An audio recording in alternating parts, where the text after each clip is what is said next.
Well, this weekend, thousands of space enthusiasts are right here in San Diego. Yes, they are marking a big anniversary, and Bridget Naso is here with details this morning. Good morning. Good morning, Tom. Good morning, Sandra. It is called Spacefest, and thousands of people have converged on San Diego to attend. This year, the group is celebrating the 40th anniversary of the first moon landing as part of the big convention expo. Take a look at this video here. This shows Apollo astronauts on the moon, Apollo 17. Now, many astronauts will be there at the event. Now, talking to people about this experience, including Gemini 4 and Apollo 9 astronaut Jim McDivitt. He was the last astronaut also to walk on the moon.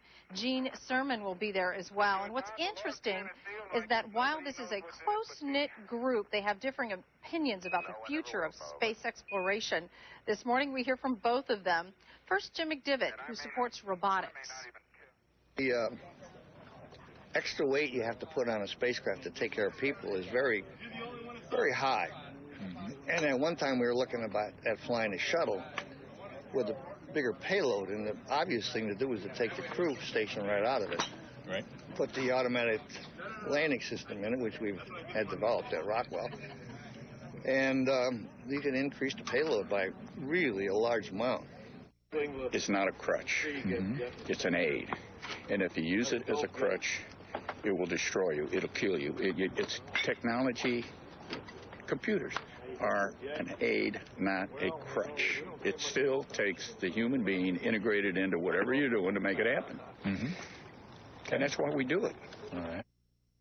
And as you can see there, Cernan strongly agrees that people are the key for these kinds of missions. While both pioneers feel differently about how we should explore space, they both feel it's important for us to keep moving forward with the program. If you'd like to attend Spacefest at the Town and Country Hotel in Mission Valley, the fee is $75 at the door, and the website for more information is Spacefest Info.